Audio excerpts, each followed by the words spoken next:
tell you some secrets to success with working with art clay.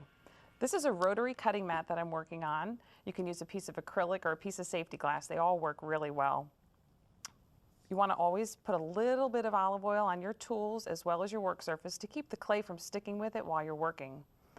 When working with the clay and rolling it out, you want to make sure it's at a really good, consistent thickness. To achieve that, I use just regular playing cards taped together at different thicknesses. I use 2-card, 3-card, and 4-card thicknesses, and I make sure that I use my number side up, which helps me remember, because goodness knows I'll forget. You can also use mat board. You want to take your roller, put your clay between the cards, and then roll over the clay so that it's really nice and even all the way across the surface. Once you're done rolling it out, you'll flip it over onto a non-stick work surface. This helps when you're working with the clay so that it doesn't stick to your work surface, as well as when you're done working with it and you want to set it aside, it's nice and portable. If while I'm working on the clay it starts to dry out a little bit, I'll just take my spray bottle and spritz it with a little bit of water. Not too much, but just enough so that it doesn't get too dry and cracked. The properties of the clay are really wonderful at taking texture. So I use texture a lot in the work that I do. You can use texture plates, rubber stamps, leaves, whatever it is you have around. You can also use tools to work with the clay and either to add texture, or you can use some of the ends to even cut the clay into different shapes.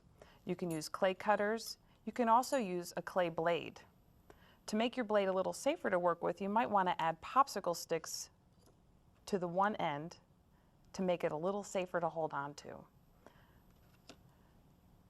Once you're done working with the clay, you'll want to let it dry.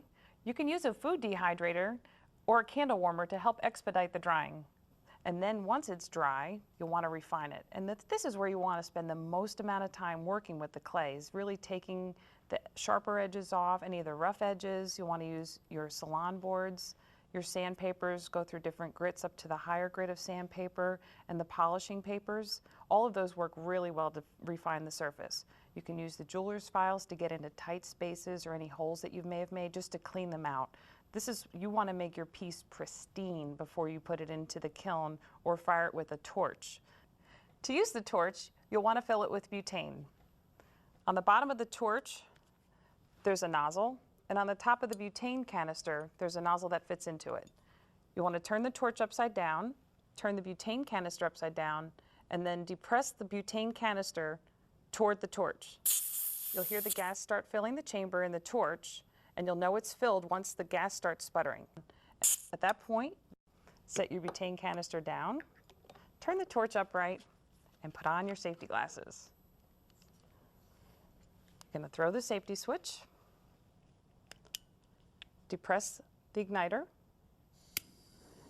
and then push this button to then help the flame stay lit so that it doesn't turn off on you when you let go.